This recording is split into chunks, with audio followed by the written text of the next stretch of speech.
నమస్కారం. ఈరోజు సుఖీభవలో రక్త పరీక్షతో క్యాన్సర్ గుట్టు రట్టు, లిక్విడ్ బయాప్సీ, ప్రాసెస్డ్ ఫుడ్స్తో మతిమరుపు ముప్పు, ప్రయాణాల్లో తలతిప్పు తగ్గేదెలా, అధిక బరువుతో మోకాళ్లకు చేటు, ఇంకా హెల్త్ టిప్. మన ఒంట్లో క్యాన్సర్ ఉనికిని గుర్తించడానికి, అది ఏ స్టేజ్లో ఉందో తెలుసుకోవడానికి ఖచ్చితంగా బయాప్సీ చేయాల్సిందే. అయితే ఇందుకు శరీరంపై కోత పెట్టి కణజాలాన్ని సేకరించాలి. ఆపై ఆ కణజాలాన్ని ల్యాబ్కు పంపించి ఫలితం కోసం కనీసం వారం నుంచి 2 వారాల పాటు వేచి చూడాలి. అయితే ఈ కాలహరణం లేకుండా, శరీరంపై ఎలాంటి కోత పెట్టకుండానే క్యాన్సర్ ఆనవాళ్లను గుర్తించవచ్చా? ఈ ప్రశ్నకు డాక్టర్లు అవుననే సమాధానం చెప్తున్నారు. రక్త పరీక్ష సాయంతో మిగతా జబ్బుల గుట్టుమట్లను తెలుసుకున్నట్లుగానే రక్తాన్ని పరీక్ష చేయడం ద్వారా క్యాన్సర్ కణితుల ఉనికిని, వాటిలో జన్యుపరమైన మార్పుల్ని ఇవాళ చక్కగా గుర్తించవచ్చు.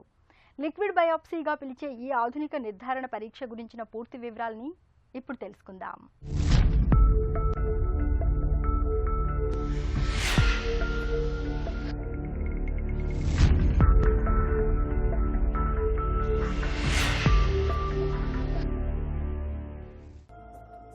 మన శరీరం కణాల సముదాయం.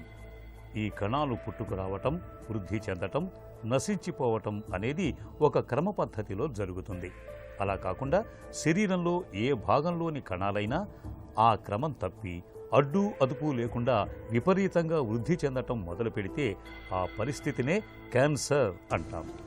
ప్రాణాంతకంగా పరిణమించే క్యాన్సర్ను నిర్ధారించడానికి ఇప్పటి వరకు మన ముందున్న ఏకైక మార్గం టిష్యూ బయాప్సీ. ఇందుకోసం రోగిని ఆసుపత్రిలో చేర్చుకుని శరీరం నుంచి కణజాలాన్ని సేకరిస్తూ ఉంటారు. ఆపై సేకరించిన కణజాలాన్ని ల్యాబ్కు పంపించి వారం నుంచి 2 వారాల లోపల ఫలితాన్ని చెబుతూ ఉంటారు. అంతవరకు రోగికి ఎలాంటి మందుల్ని ఇవ్వకపోవటం వల్ల క్యాన్సర్ ముదిరి పరిస్థితి విషమించే అవకాశం ఉంటుంది. అందుకే కాలహరణాన్ని, ఖర్చు వ్యవహారాన్ని తప్పించి పేషెంటుకు ఎంతో అనుకూలంగా ఉండే లిక్విడ్ బయాప్సీ అనే అత్యాధునిక విధానం ఇటీవలే అందుబాటులోకి వచ్చింది. రక్తాన్ని పరీక్షించి మిగతా వ్యాధుల గుట్టుమట్లను తెలుసుకుంటున్నట్లుగానే లిక్విడ్ బయాప్సీ విధానంలోనూ రక్తంలో క్యాన్సర్ కణితుల DNA మెటీరియల్ను పరిశీలించటం ద్వారా క్యాన్సర్ నిర్ధారణ, కణితుల్లో జన్యుపరమైన మార్పుల్ని ఖచ్చితంగా తెలుసుకోవచ్చని చెబుతున్నారు డాక్టర్లు. మన శరీరంలో ఎక్కడన్నా క్యాన్సర్ కణితులు ఉన్నాయనుకోండి, దాన్ని క్యాన్సర్ అవునా కాదా అని చెప్పి చెప్పడానికి ఫస్ట్ మనం చేసేది బయాప్సీ. అది బయాప్సీ అంటే ఆ మొక్కని తీసి దాంట్లో క్యాన్సర్ కణాలు ఉన్నాయా లేదా అని చెప్పి చూస్తాం. అది కన్ఫర్మ్ చేయడానికి అది ఇట్ ఈస్ ఎ మస్ట్ అనమాట. కొన్ని పరిస్థితుల్లో క్యాన్సర్ అనేది ఊపిరితిత్తుల లోపల డీప్గా ఎక్కడ ఉందనుకోండి, బ్రాంకోస్కోపీ చేయలేకపోవచ్చు, లేకపోతే పేషెంట్కి బాగా దగ్గొచ్చి బ్రాంకోస్కోపీకి చేయించుకోవటానికి సహకరించలేకపోవచ్చు, బయట నుంచి నీడిల్ పెట్టి బయాప్సీ చేయడం కుదరకపోవచ్చు. ఇటువంటి కండిషన్స్లో మనకు ఉన్నటువంటి ఆప్షను రక్తం తీసి రక్తంలో ఏమన్నా క్యాన్సర్ కణాలు ఐడెంటిఫై చేస్తున్నామా లేదా అనేది ప్రాసెస్ అనమాట. అది ఎప్పటి నుంచో రీసెర్చ్ చేస్తున్నారు. అది టిష్యూ బయాప్సీ లాగా హెల్ప్ఫుల్గా ఉంటుందా అనేది that is the next discussion అనమాట. ఆ టిష్యూ బయాప్సీలో మనకి టిష్యూ వస్తుంది, లిక్విడ్ బయాప్సీలో వచ్చేది మనకి క్యాన్సర్ కణాలు ఫాస్ట్గా పెరుగుతా అది DNA మెటీరియల్ని రిలీజ్ చేస్తూ ఉంటాయి. ఆ జెనెటిక్ మెటీరియల్ని మనం రక్తం ద్వారా సపరేట్ చేసి అందుట్లో ఈ జన్యుపరమైనటువంటి తేడాలు అంటే ఆ మ్యుటేషన్స్ని ఐడెంటిఫై చేసి దాని ద్వారా మనం ఏమైనా వైద్యం చేయగలమా అనేదే ఈ లిక్విడ్ బయాప్సీ యొక్క యూస్ఫుల్నెస్ అనమాట. క్యాన్సర్ను గుర్తించేందుకు ప్రస్తుతం లిక్విడ్ బయాప్సీ అనేది అత్యాధునిక విధానం. పేషెంటుకు ఎలాంటి నొప్పి ఉండదు, ఆసుపత్రిలో చేరాల్సిన అవసరం అసలే ఉండదు, ఖర్చు తక్కువ వ్యవహారం. నిమిషాల వ్యవధిలో బయాప్సీ పూర్తయిపోతుంది. క్యాన్సర్ కణాలు రక్తంలోకి విడుదల చేసే DNA మెటీరియల్ను లిక్విడ్ బయాప్సీ ద్వారా పరిశీలించటం వల్ల క్యాన్సర్ ఉన్నది లేనిది తెలియటంతో పాటు అది ఏ దశలో ఉన్నది కూడా మనకు తెలుస్తుంది. అంతేకాదు, కణితుల్లో జరిగే మార్పుల్ని కూడా మనం ముందుగానే పసిగట్టవచ్చు. మామూలుగా అయితే క్యాన్సర్ బారిన పడిన వాళ్ళు నిత్యం మందులు వాడుతూ ప్రతి 6 నెలలకు ఒకసారి క్యాన్సర్ పెరిగిందా తగ్గిందా అనేది తెలుసుకునేందుకు పరీక్షలు చేయించుకుంటూ ఉండాలి.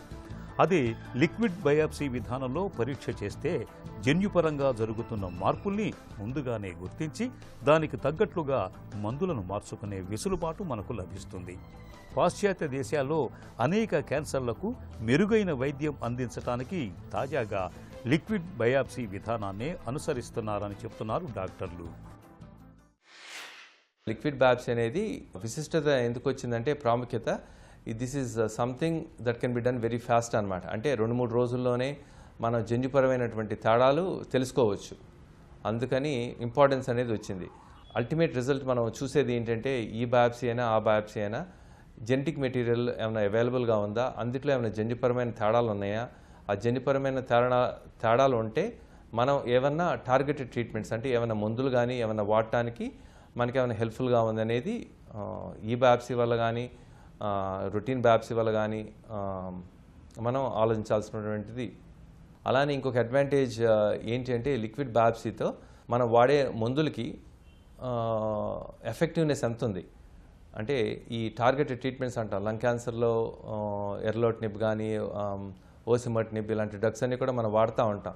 సో మనం వాడినప్పుడు 3 నెలల తర్వాత 6 మంత్స్ తర్వాత మళ్ళీ వెళ్ళి మనం పెట్ స్కాన్ చేయించుకుంటాం. అప్పటికి 6 మంత్స్ తర్వాత ఒక్కొక్కసారి మధ్యలోనే క్యాన్సర్ పెరిగిందనుకోండి, మనకి ఇంకో రకమైనటువంటి మార్గం లేదు కదా తెలుసుకోవడానికి. ఎఫర్డబుల్ పేషెంట్స్ కానీ ఎవరైనా చేయించుకోగలిగితే వాళ్ళు ముందే మానిటర్ చేయించుకోవచ్చు అనమాట. లిక్విడ్ బయాప్సీ చేయించుకొని how effective is the treatment అనేది చేయించుకోవడానికి ఒక ఛాన్స్ అనేది ఉంది. ప్రస్తుతం క్యాన్సర్ హాస్పిటల్స్లో అందుబాటులో ఉన్న విధానంలో టిష్యూ తీసి బయాప్సీ చేయటం అన్ని వేళలా సాధ్యం కాదు. ఇలాంటప్పుడు రోగికి ఎలాంటి ఇబ్బంది లేకుండా రక్త నమూనాల ద్వారా 100% క్యాన్సర్ ఆనవాళ్లను ఖచ్చితంగా లిక్విడ్ బయాప్సీ సాయంతో గుర్తించవచ్చు. తాజాగా 75 ఏళ్ల వయసు ఉన్న లంగ్ క్యాన్సర్ రోగికి టిష్యూ బయాప్సీ తీయటానికి సాధ్యం కాని పరిస్థితుల్లో లిక్విడ్ బయాప్సీ ద్వారా క్యాన్సర్ తీవ్రతను, కణితుల్లో జన్యు మార్పుల్ని ఖచ్చితంగా గుర్తించగలిగారు. క్యాన్సర్ కణితిలో ఉండే కణాలు చనిపోయినప్పుడు వాటిలో ఉండే DNA రక్తంలోకి విడుదలవుతూ ఉంటుంది. బాధితుల రక్త నమూనాల్లో ఉండే ఈ సెల్ ఫ్రీ DNA ఆధారంగా 12 రకాల జన్యువుల్లో కలిగే రూపాంతరాలను లిక్విడ్ బయాప్సీ విధానంలో గుర్తించవచ్చు. ఇలా త్వరగా గుర్తించటం వల్ల క్యాన్సర్ బాధితులకు కాలహరణం లేకుండా సత్వర వైద్యం అందించడానికి వీలవుతుంది. క్యాన్సర్ని డయాగ్నోస్ చేయడం అనేది ఈరోజు కూడా మనం టిష్యూ బయాప్సీ మీదే డిపెండ్ అయి ఉంటుందండి. ఎప్పుడైతే మనం బయాప్సీ చేయలేకపోతామో అప్పుడు రక్తం తీసి రక్తంలో ఉన్నటువంటి జన్యుపరమైన తేడాలను గుర్తించి చేస్తామన్నమాట. అది ఖచ్చితత్వం అనేది ఏంటి అంటే it all depends on one thing. Cancer కణాలు అంటే మన శరీరంలో ఎంత ఎక్కువ ట్యూమర్ ఉందనే దాని మీద డిపెండ్ అయి ఉంటుంది. ఆ ట్యూమర్ ఉంటే అది జెనెటిక్ మెటీరియల్ అంటే DNA, RNAని బ్లడ్లోకి రిలీజ్ చేస్తుందా అనేది కూడా అనమాట. కొన్ని క్యాన్సర్ల నుంచి మెటీరియల్ ఏమీ రాలేదనుకోండి, మనం ఆ DNA ఎక్స్ట్రాక్షన్ ప్రాసెస్లో కొంచెం ఇబ్బంది పడవచ్చు. సో ఫస్ట్ థింగ్ ఏంటంటే మెటీరియల్ అనేది ఎంత మనకి అవైలబుల్గా ఉంది అంటే ఫైనల్గా చూసేటప్పటికి నానోగ్రామ్స్ అంటాం. 1 గ్రాము నానోగ్రామ్ అంటే 10⁻⁻⁹ అంటే అంత తక్కువ అమౌంట్లో కూడా మనం జన్యుపరమైనటువంటి తేడాలని రక్తం నుంచి తీసి గుర్తించవచ్చు. సో అంత ఖచ్చితత్వం అనేది ఉంటుంది. అది ఇందులో కనుక పాజిటివ్ ఉంటే మనకు డెఫినెట్గా టిష్యూ బయాప్సీలో కూడా పాజిటివ్ రావడానికి ఛాన్సెస్ ఉంటాయి. ఒకసారి లిక్విడ్ బయాప్సీలో అడ్వాంటేజ్ ఏంటంటే అది క్యాన్సర్ కణాలు అనేది ప్రతి చోట నుంచి కూడా they try to release the DNA material. ఆ మెటీరియల్ అంతా మన రక్తంలో కొన్ని గంటల పాటు కానీ కొన్ని రోజుల పాటు కానీ ఉంటుంది. కాబట్టి అది కనుక మనం ఎక్స్ట్రాక్ట్ చేయగలిగితే అంటే అందులో ఉన్నటువంటి జెనెటిక్ మెటీరియల్ని తీసుకొని మనం జన్యుపరమైనటువంటి తేడాలను కనుక గుర్తించగలిగితే we get a full picture అనమాట. అంటే ఒక snap shot of the whole tumour అనమాట. అంటే ఎంత జెనెటికల్గా డైవర్స్గా ఉందనేది మనకి తెలుస్తుంది. లిక్విడ్ బయాప్సీ పరీక్ష చేసేందుకు నెక్స్ట్ జనరేషన్ సీక్వెన్సింగ్ అనే ల్యాబ్ అవసరం. వాడుకలో దీన్ని STS ల్యాబ్ అని పిలుస్తారు. లిక్విడ్ బయాప్సీ చేయాలంటే యంత్ర పరికరాలతో పాటు అనుభవం ఉన్న వైద్య నిపుణులు చాలా అవసరం. ప్రస్తుతం హైదరాబాద్, విజయవాడలో 2 SGS ల్యాబులు మాత్రమే అందుబాటులో ఉన్నాయి. టిష్యూ బయాప్సీతో పోలిస్తే లిక్విడ్ బయాప్సీతో అనుకూలతలు, ప్రయోజనాలు ఎక్కువగా ఉండటంతో భవిష్యత్తులో క్యాన్సర్ చికిత్సలో ఈ ఆధునిక పరీక్షకే అగ్రతాంబూలం దక్కుతుందనటంలో సందేహం లేదు. కొంతమందికి ప్రయాణం అంటే పడదు. బస్సు, రైలు, కారు ఇలా ఏ బండి ఎక్కి కూర్చున్న కాసేపటికే తలతిప్పు మొదలైపోతూ ఉంటుంది. వాంతవుతున్నట్లుగా ఒకటే వికారంగా ఉంటుంది. వాహనాల్లోని వాసన, కుదుపులను ఏమాత్రం తట్టుకోలేకపోతూ ఉంటారు. ఈ రకమైన పరిస్థితిని డాక్టర్లు మోషన్ సిక్నెస్ అని పిలుస్తారు. పెద్దలతో పోలిస్తే పిల్లల్లో ఈ సమస్య కాస్త ఎక్కువగా కనిపిస్తూ ఉంటుంది. ప్రయాణ సమయాల్లో వాంతులు, వికారంతో వేధించే తలతిప్పు సమస్యను అధిగమించేందుకు ఏం చేయాలో, ఎలాంటి జాగ్రత్తలు తీసుకోవాలో ఇప్పుడు తెలుసుకుందాం.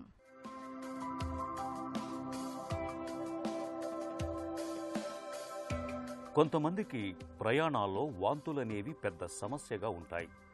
బస్సు, కారు, రైలు, వాహనం ఏదైనా ప్రయాణం మొదలుపెట్టిన కాసేపటికి తలంతా తిరుగుతున్నట్లుగా ఉంటుంది.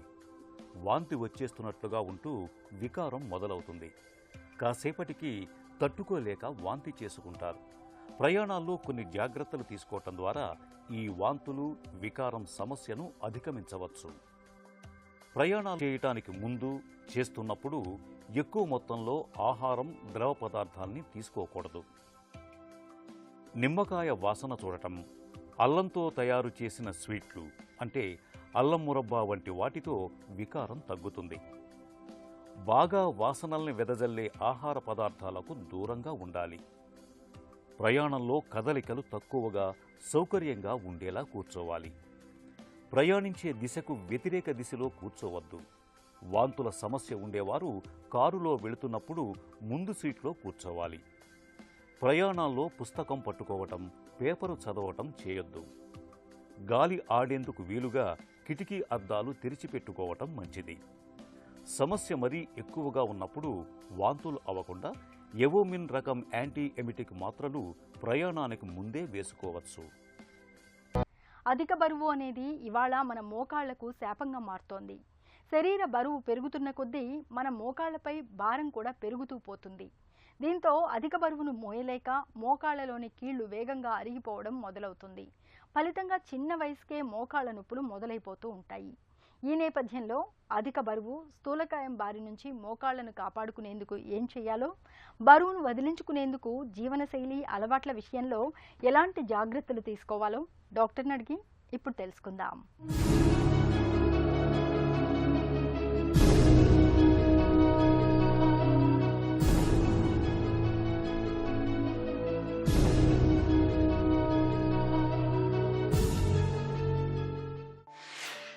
మోకాళ్ల నొప్పులకు అధిక బరువుకు సంబంధం ఉందా? ఓవర్ వెయిట్ ఉన్న వాళ్ళకి ఆబ్వియస్లీ మనకు నడక అన్నీ చేసినప్పుడు మోకాళ్ళలో స్ట్రెయిన్ ఎక్కువ పడుతుంది, వేర్ అండ్ టైర్ ఎక్కువ ఉంటుంది, అరుగుదల ఎక్కువ ఉంటుంది. అరుగుదల కొంచెం మైల్డ్ ఉన్నా కానీ వెయిట్, రైట్ వెయిట్ కొంచెం ఓవర్ వెయిట్ ఉంటే దాని మీద మనకు symptoms Rao. But mild arthritis develop అయినా కానీ వెయిట్ మనకు ఎక్కువ ఉన్నప్పుడు దాని సిమ్టమ్స్ మనకు చాలా తొందరగా తెలుస్తుంది. అండ్ ఆల్సో మనం ట్రీట్మెంట్ ఇచ్చినా కానీ వాళ్ళు రికవర్ కారు. So weight has a direct relationship to osteoarthritis. అది హిప్ జాయింట్ మీద ఉంది, మోకాళ్ళ జాయింట్ మీద ఉంది, డైరెక్ట్ రిలేషన్. వెయిట్ పెరిగే కొద్దీ నీ ఆర్థరైటిక్ సిమ్టమ్స్ ఆల్సో డైరెక్ట్గా పెరుగుతాయి. మనకు నీ arthritic symptoms mild to moderate కేసెస్లో ఎవరికి ఆపరేషన్ అవసరం లేదో వాళ్ళకి రిలీఫ్ రావాలంటే వెయిట్ డైరెక్ట్గా తగ్గాల్సిందే. There are enough studies to show 5 to 10% weight మనం తగ్గగలితే సిమ్టమ్స్ ఆఫ్ నీ పెయిన్ 50% వరకు తగ్గుతాయి. సో మీరు అక్కడ వేయించుకోండి, 5 to 10% వెయిట్ తగ్గితే నీ సిమ్టమ్స్ 5 to 10% తగ్గవు, 50 to 60% తగ్గుతాయి. So weight is very very important in preventing. ఎక్కువ వెయిట్ ఉన్న వాళ్ళకి ఛాన్సెస్ ఎక్కువ ఉంటాయి. ఆర్థరైటిస్ సెటిల్ అయిన వాళ్ళకి తగ్గాలంటే వెయిట్ తగ్గాల్సిందే, అండ్ ఇట్ ఈస్ మ్యాండేటరీ. అధిక బరువుతో మోకాళ్ల నొప్పులు ఎలా పెరుగుతాయి? వెయిట్ ఉన్నప్పుడు మన డైరెక్ట్ లోడ్ మన నీ జాయింట్ మీద ట్రాన్స్మిట్ అవుతుంటుంది. మనకి ఇండియాలో ఉండే జనరల్ స్ట్రక్చర్లో as compare to Europeans and other countries మనకు నీ ఆర్థరైటిస్ వచ్చే ఛాన్స్ ఎక్కువ, పర్టికులర్లీ లేడీస్లో. సో మగవాళ్ళ కన్నా లేడీస్లో నీ ఆర్థరైటిస్ మోకాల ఆర్థరైటిస్ వచ్చే ఇన్సిడెన్స్ 1:5. సో ఒక మెన్కి వచ్చిందనుకోండి, లేడీస్లో 5 times ఇన్సిడెన్స్ ఆఫ్ గెటింగ్ నీ arthritis. And because of our genetic structure, మన లైఫ్ స్టైల్ హ్యాబిట్స్, కింద కూర్చునే దాంతో నీ మీద లోడ్ ఎక్కువ పడుతుంటుంది. మన లెగ్స్ ఆల్సో యాక్చువల్లీ జెనెటిక్లో కొంచెం బోయింగ్ ఎక్కువ ఉంటుంది. సో దీని మూలంగా మన వెయిట్ నార్మల్ ఉంటేనే మనకు 70-75కి ఆర్థరైటిస్ రావచ్చు. But from the age of 35-40 మనం వెయిట్ మెయింటైన్ చేయకపోతే, మన బాడీ మాస్ ఇండెక్స్ నార్మల్ కన్నా moderate obesity to high obesity ఉందనుకోండి, ఎవ్రీ వన్ ఇయర్ ఆ లోడ్ యాడ్ అవుతూనే ఉంటుంది, నీ మీద స్ట్రెయిన్ ఎక్కువ పడుతుంటుంది. సో అల్టిమేట్లీ ఓవర్ 10 years మనకు డిఫరెన్స్ ఏం కనపడుతుందంటే, మనం 10 years బ్యాక్ ఉండే వెయిట్ ఇప్పుడు ఎఫెక్ట్ అయిపోయి 40-50 నీ ఆర్థరైటిస్ ఎక్కువ అవుతుంది. And also they are not able to reduce weight after that, because నడవలేరు, ఎక్సర్సైజ్ చేయలేరు, అండ్ వెయిట్ స్లోగా పెరుగుతుంటుంది. So it is very important వెయిట్ని మనం ముందు నుంచే కంట్రోల్ చేసుకుంటేది. దానికి prevention and diet restrictions and being physically active ఈ యంగర్ ఏజ్లో చాలా ఇంపార్టెంట్. మోకాళ్ల నొప్పులు ఉన్నప్పుడు బరువును ఎలా అదుపులో ఉంచుకోవాలి? మోకాల విషయంలో మనకు నీ పెయిన్ స్టార్ట్ అయినప్పుడు మనం దాన్ని స్టేజ్ ఆఫ్ ఆర్థరైటిస్ అని చూస్తామండి. Mild, moderate, severe arthritis. Mild and moderate arthritis ఉన్న వాళ్ళకి అట్లీస్ట్ సమ్ వాకింగ్ చేసి, మినిమల్ జిమ్కి పోయి ఎక్సర్సైజ్ చేసి, you don't have to do walking only, because exercise మనకు వెయిట్ తగ్గాలనుకుంటే ఎక్సర్సైజ్లో walking is not the only important thing. Cycling చేసుకోవచ్చు, ఎలిప్టికల్ చేసుకోవచ్చు, యోగా చేసుకోవచ్చు, అవన్నీ ఏ ఎక్సర్సైజ్ చేసినా కానీ మనం వెయిట్ తగ్గుతాం. But exercise forms only around 10-20% weight loss దాంట్లో రోల్. 80% వెయిట్ తగ్గాలంటే అది మన డైట్తోనే ఉంటుంది. డయట్లో it's very important to cut down the amount of food we eat. మనం ఇప్పుడు రోజు ఎక్సర్సైజ్ చేసి 5 kilometers 10 kilometers రన్నింగ్ చేస్తున్నాము, హోల్ డే యాక్టివ్ ఉన్నామంటే డైట్ కొంచెం ఎక్కువ తీసుకున్నా కానీ ఏం కాదు. It is very important that we reduce our diet and consumption. Healthy nutrition is the most important. Vegetables అడిక్వేట్గా తీసుకోవాలి. The most important is take more cooked, more raw vegetables తీసుకోవాలి. కార్బోహైడ్రేట్ కంటెంట్ డ్రాస్టిక్గా తగ్గించుకోవాలి. రైస్, చపాతీ, ఇడ్లీ, వడ, దోశ కంటెంట్ బాగా తగ్గించుకోవాలి. And process foods మనం ఎక్కువ తింటున్నాము. Supermarket foods, packed foods అవన్నీ టోటల్గా జీరో చేయాల్సిందే for this thing. Carbonated drinks, Coke, Pepsi, carbonated drinks టోటల్గా జీరో చేయాలి. సో డయట్ రెస్ట్రిక్షన్స్ చేసుకొని డయట్ మనం కొంచెం కంట్రోల్ చేసుకుంటే చాలా మటుకు వెయిట్ తగ్గొచ్చు. It is just that we are not committed to do anything. ఒకరోజు తింటాం, ఒకరోజు డివేట్ అవుతాం. ఎక్సర్సైజ్ వరకు నీ ఆర్థరైటిస్ ఎంత సివియర్ ఉన్నా కానీ సైక్లింగ్, ఎలిప్టికల్ ఎక్సర్సైజ్ చేసుకోవచ్చు. చాలామంది పేషెంట్స్ మాతో వచ్చి చెప్పేది, సార్ మాకు నీ అరుగుదల ఉంది, నీ ఆర్థరైటిస్ ఉంది, వాకింగ్ చేయలేమని. బట్ వాకింగ్ చేయకపోయినా కానీ only with dieting you can still lose weight. అది ఓన్లీ మనకు కమిటెడ్ ఉండాలా అండ్ రైట్ డైరెక్షన్లో ఫాలో కావాలా. నడక, వ్యాయామాలతో మోకాళ్ల నొప్పులు పెరుగుతాయా? మోకాలు నొప్పులు ఉన్న వాళ్ళకి when they have mild to moderate arthritis ఖచ్చితంగా ఎక్సర్సైజ్ చేయవచ్చు. Walking easily 20 minutes to half an hour చేయవచ్చు. మనకు మోకాళ్ళు పెరిగేది only with high impact activity. అంటే సపోజింగ్ మనం ఎక్సెసివ్ రన్నింగ్ చేసినప్పుడు వెయిట్ ఎక్కువ ఉండి రన్నింగ్ ఇంకా చేస్తే ఇంకా స్ట్రెయిన్ అవుతుంది. డూయింగ్ స్క్వాటింగ్ యాక్టివిటీ, నువ్వు ఎక్సర్సైజ్లో చాలా కొన్ని కండిషన్స్లో we do squats, half squats, full squats, lunges, ఇది నీ మీద స్ట్రెయిన్ పడుతుంది. ఎక్కువసార్లు మెట్లెక్కి దిగినా కానీ నీ మీద లోడ్ ఎక్కువ ఉంటుంది. సో నేను చెప్పిన exercise like lunges, squats, sitting down, sitting cross legged, మెట్లెక్కి దిగేది, మామూలు వాకింగ్లో 1 level లోడ్ పడింది అనుకోండి. ఈ వేరే activities like sitting down, squatting down, full స్క్వాట్స్లో నీ మీద లోడ్ 5 times ఎక్కువ ఉంటుంది. సో నీ ఆర్థరైటిస్ ఉన్న వాళ్ళకి we advise them not to do high impact activity. Running, jumping, skipping అవన్నీ చేయకూడదు. Simple walking, simple cycling, simple elliptical అవన్నీ ఆర్ పర్మిటెడ్. ఫిజియోథెరపీ ఎక్సర్సైజ్ చేసుకోవచ్చు. And weight with combined with mild exercise and aggressive డైటింగ్తోనే weight తగ్గాలి. బరువును అదుపులో ఉంచుకునేందుకు ఏం చేయాలి? మనము ఈ వెయిట్ కంట్రోల్ చేసేది ఒకసారి పెరిగిన తర్వాత మనం చేయలేము. It is very very important for us to calculate what we call body mass index. అంటే మన వెయిట్ ఎంత ఉంది, హైట్ ఎంత ఉంది. ఆన్లైన్ మనం చూసి BMI అని క్యాలిక్యులేట్ చేసుకున్నా మనకు తెలుస్తుంది. Any body mass index above 25 is high, above 30 is moderate obesity, above 40 ఉన్నప్పుడు ఈజ్ మార్బిడ్ ఒబిసిటీ. సో మనం చాలా ఇంపార్టెంట్. దీన్ని మనం ముందు తగ్గే గురించి చాలా కష్టము, బట్ ప్రయత్నిస్తే తగ్గుతారు. దాని ప్రివెన్షన్ కోసం మనం ముందు పెరిగినప్పుడే మనం దాన్ని కంట్రోల్ చేసుకోవాలి. So we normally measure the weight in different weighing machines వేరే వస్తాయి. Each one will have some variation of 5 to 10%. It is a simple thing. Weighing machine మనం కొనుక్కొని ఇంట్లో పెట్టుకొని every Sunday morning at a particular time measure your weight. ఆ వీక్లో నీకు 1 kg పెరిగిందనుకో, next వీక్లో 1 kg తగ్గాల్సిందే. దాన్ని you cannot postpone. All of us tend to postpone our weight loss. Next week తగ్గుదాము, దాని తర్వాత తగ్గుదాము. తిండి అట్లనే ప్యారలల్గా స్వీట్స్ అవన్నీ రెగ్యులర్గా తింటుంటాము అండ్ వెయిట్ పెరుగుతూనే ఉంటుంది. So it is a decision that we have to take and change our lifestyle. డయట్లో చాలా ఇంపార్టెంట్ చేంజెస్ రావాలి. ప్రాసెస్ ఫుడ్స్ టోటలీ అవాయిడ్ చేయాలి. Sugary drinks, sweets, carbonated drinks are ఎప్పుడో ఒకసారి ఒకేజన్లో. Everyday evening we cannot have sweets. It is not gonna improve our situation. ఇండియాలో అప్పుడే diabetes ఎక్కువవుతున్నది, obesity అట్లనే ప్యారలల్గా ఎక్కువవుతున్నది. సో దీన్ని మనం కంట్రోల్ చేయాలంటే steps have to start from teenage. చిల్డ్రన్కి 20, 15, 16 ఇయర్స్లో ఏం నేర్చుకుంటామో వాళ్ళ హ్యాబిట్స్ ఫ్యూచర్లో అవే ఉంటాయి. So as parents it is responsible మనం చిల్డ్రన్కి గుడ్ హ్యాబిట్స్ ఆఫ్ ఈటింగ్ ఇప్పటి నుంచి నేర్పించేది. అవుట్ సైడ్ ఫుడ్ రెగ్యులర్గా తినేది కట్ చేయాలా. పిజ్జాస్, ప్రాసెస్ ఫుడ్స్, బర్గర్స్ ఖచ్చితంగా ఎప్పుడో ఒకసారి తీసుకోవచ్చు పార్టీ ఉంటే, కానీ it can't be a daily habit. So children మనం ఇప్పటి నుంచి యంగ్ ఏజ్ నుంచి నేర్పిస్తే వాళ్ళకి అలవాట్లు ఫ్యూచర్లో అవి డెవలప్ అవుతాయి. బరువు పెరుగుతూ పోవడం అంటే మోకాళ్ళ నొప్పులను కొని తెచ్చుకోవడమే. ఎత్తుకు తగ్గ బరువు ఉండేలా ఆహార నియమాలు పాటించాలి. నిత్యం కాసేపైనా వ్యాయామం చేయడాన్ని ఒక అలవాటుగా మార్చుకోవాలి. బరువు అదుపులో ఉంటే మన మోకాళ్ళు కూడా చక్కటి ఆరోగ్యంతో ఉంటాయి. ఇక ఈరోజు కార్యక్రమాన్ని ముగించే ముందు ఆంధ్ర హాస్పిటల్స్ సమర్పించే ఒక చిన్న చిట్కా మీకోసం. జలుబు, దగ్గు బాధలు తీవ్రంగా ఉన్నప్పుడు 4-5 మిరియాలు, గుప్పెడి ధనియాలను తీసుకుని ఆపై కషాయంగా కాయండి. ఈ కషాయాన్ని తరచుగా తాగుతూ ఉంటే జలుబు, దగ్గు బాధల నుంచి మంచి ఉపశమనం లభిస్తుంది. సుఖీభవ కార్యక్రమానికి సంబంధించిన మీ విలువైన సూచనలు, సలహాలను వెంటనే మాకు రాయండి. మా చిరునామా Sukhibhava, ETV, Ramoji film city, Hyderabad 501512 లేదా sukhibhava@etv.co.in కు ఈమెయిల్ చేయండి.